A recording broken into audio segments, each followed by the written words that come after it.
Hi friends, welcome to our channel Sravanthi cooking home. ఈరోజు అయితే మనం గుత్తి కాకరకాయ చేసుకుందామండి. అది ఎలా చేసుకోవాలో చూద్దాము. నేనైతే ఈరోజు 1/2 kg కాకరకాయలు తీసుకొచ్చానండి. అవి ఎలా చేయాలో మీకు ఈరోజు చూపిస్తాను. ఫస్ట్ అయితే కాకరకాయలు తీసుకొని లైట్గా పట్టు తీసుకోండి, పైన ఉండేది లైట్గానే తీయండి. అదిగో తీసేది కూడా మీకు చూపిస్తున్నాను నేను. ఇలా చేసుకుంటే చాలా బాగుంటుందండి. గుత్తి కాకరకాయ చాలా టేస్ట్గా ఉంటుంది. నేను చాలాసార్లు చేసుకొని మేము తిన్నాం కూడా, చాలా బాగుంటుందండి. మీకు మీకు ఇప్పుడు పట్టు తీసేది కూడా చూపిస్తున్నాను. ఇప్పుడైతే మనం తీసుకున్న కాకరకాయల్ని బాగా కడుక్కుందాము. అన్నీ వేసి బాగా కడుక్కోవాలండి. ఇలాగా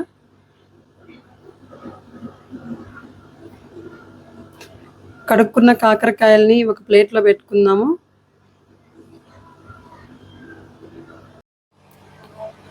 కాకరకాయలన్నీ పెట్టుకున్నాం కదండి ఒక ప్లేట్లో. ఇప్పుడు కాకరకాయలని మధ్యలోకి కట్ చేసుకోవాలండి, చిన్న చిన్న హోల్ లాగా. అలా అన్నీ కట్ చేసుకొని ఒక నిమ్మకాయ పిండుకోవాలండి. ఒకటి కానీ 1.5 నిమ్మకాయ కానీ పిండుకోవచ్చు. చూడండి, ఇలా నిమ్మకాయని నేనైతే పిండుతున్నాను. 1.5 దెబ్బ పిండానండి నిమ్మకాయ నేను. సరిపడంత ఉప్పు కూడా వేసాను. అది చూసుకొని వేసుకోండి, ఉప్పు ఎంత కావాలన్నది. మీరు ఎంత తింటారన్నది. మేమైతే చాలా తక్కువ తింటామండి ఉప్పు. మీరు కూడా ఇలాగే వేసుకోండి. నేనైతే ఒక 1.5 గ్లాస్ వాటర్ పోసాను, 1.5 నిమ్మకాయ పిండాను, కొంచెం తగినంత ఉప్పు కూడా వేస్తున్నాను. ఇలా అన్నీ వేసి పెట్టుకొని స్టవ్ మీద పెడదామండి. కొంచెం పసుపు కూడా వేసుకోవాలండి. కొంచెం పసుపు చాలా మంచిది ఆరోగ్యానికి. అన్నీ వేసి ఇలా కలుపుకొని స్టవ్ మీద పెట్టుకుందాము. ఇలా ఈ ప్రాసెస్లోనే చేసుకుంటే చాలా బాగుంటుందండి. ఇలా నేనైతే ఇప్పుడు స్టవ్ మీద బాండిల్ పెట్టాను. 3 టేబుల్ స్పూన్ల ఆయిల్ వేసాను. శనక్కాయ పప్పులు అయితే 1 కప్పు తీసుకున్నాను. 15 ఎండుమిర్చి తీసుకున్నానండి. 1 స్పూన్ ధనియాలు, 1 స్పూన్ జీలకర్ర, 1 స్పూన్ ఆవాలు కూడా వేసాను. మినప్పప్పు అయితే 3 స్పూన్లు వేసాను. ఇలా కొలతలతో చెప్తున్నానండి మీకు. 1/2 kg కాకరకాయలకి ఇన్ని వేసుకోవాలని చెప్తున్నాను. కొంచెం బాగా వేగాక తినేశనగపప్పు కూడా వేసానండి, 1/2 కప్పు. చూడండి, బాగా వేగుతున్నాయి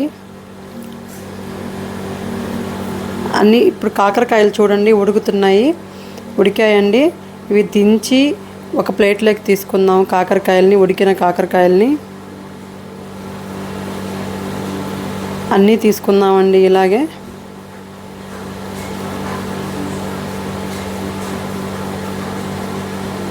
చూడండి, గట్టిగా పిండాలండి కాకరకాయలని. గట్టిగా పిండి మధ్యలో ఉండే గింజలు అనేటివి తీసి ఒక ప్లేట్లో పెట్టుకోవాలి. అన్నీ ఇలా పిండి పెట్టుకోవాలండి. గట్టిగా పిండాలి, వాటర్ లేకుండా. నేనైతే అన్నీ అలాగే చేశాను. ఇప్పుడైతే మనం మిక్సీకి వేసుకుందామండి ఆ పొడిని. చూడండి, అన్నీ ఇలా వేసుకొని మిక్సీ పట్టిద్దాము. వెల్లుల్లిపాయి, ఉప్పు వేసి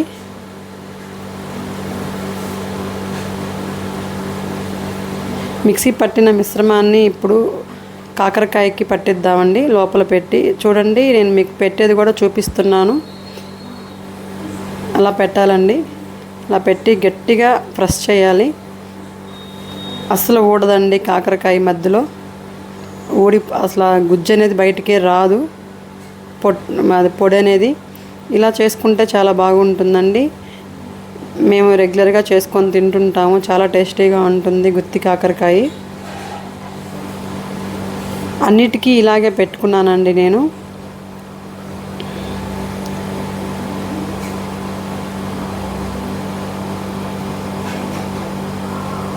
ఇలా పెట్టుకున్నవన్నీ ఒక ప్లేట్లో పెట్టుకుందామండి. ఇప్పుడు మనం బాండలు తీసుకుందామండి. బాండలు తీసుకొని స్టవ్ మీద పెట్టి తగినంత ఆయిల్ వేద్దాము.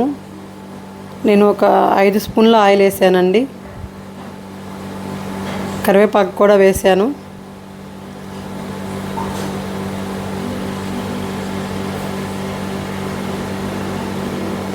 ఇప్పుడు మనం గుత్తి కాకరకాయని మొత్తం ఇట్లా పెట్టుకుందామండి, బాండల్లో పెట్టుకుందాం. అన్నీ ఇలాగే పెట్టుకోవాలండి.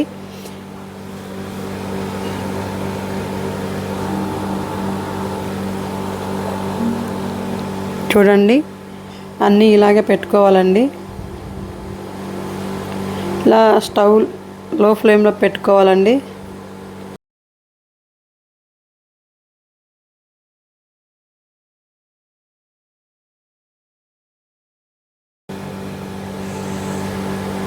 అన్నీ ఇలా పెట్టుకోవాలండి.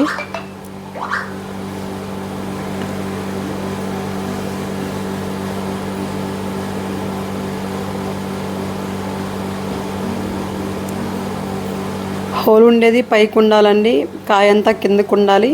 అప్పుడే చాలా నీట్గా ఏగుతుందండి కాకరకాయ అనేది. బాగా ఏగితేనే టేస్ట్ కూడా వస్తుందండి, లేకపోతే పచ్చి పచ్చిగా బాగుండదు. ఇప్పుడు మూత పెట్టుకుందామండి. ఒక 10 నిమిషాలు లో ఫ్లేమ్లో పెట్టుకొని బాగా ఏగాక ఇలా వచ్చిందండి. ఇప్పుడు మనం కలిపెట్టకుండా గంటితో ఇలా ఎగరేద్దామండి. తిప్పి అట్లా పైకి ఎగరేస్తే చాలా బాగా వస్తుందండి. అంతే అండి, గరిటతో అలా ఇలా కలపకూడదండి, అంతా కాయలు చెదిరిపోతాయి. చూడండి, నేను ఎలా అయితే ఎగరేసానో అలాగే చేయండి, బాగుంటుంది. అవి తీసి పెట్టుకున్న గింజలు కూడా వేసేసానండి హాఫ్ భాగం వేగాక.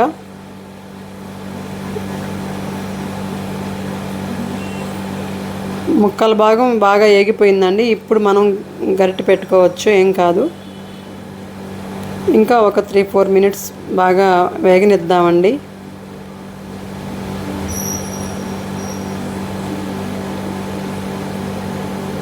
చూడండి, ఇలాగే చేసుకోండి, చాలా బాగుంటుంది కాకరకాయ, గుత్తి కాకరకాయ.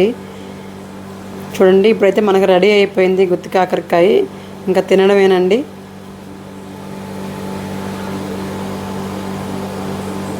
బాగా ఏగాయి చూడండి.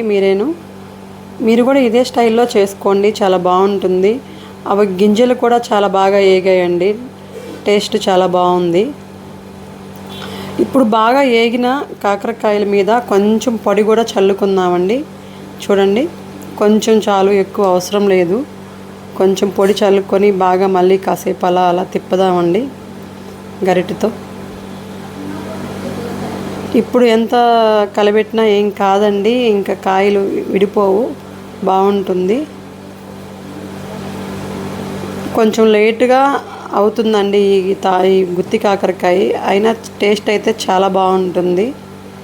చూడండి, ఇప్పుడైతే మనం గార్నిష్ చేసేసుకుందాము. చూడండి, వేడి వేడి గుత్తి వంకాయ రెడీ అయిపోయింది. ఇప్పుడు మీరు అన్నంలో పప్పు వేసుకొని తినండి, చాలా టేస్ట్ ఉంటుంది. మన ఛానల్ మీకు నచ్చినట్లయితే లైక్ చేయండి, షేర్ చేయండి, సబ్స్క్రైబ్ చేసుకోండి, కామెంట్ కూడా చేయండి.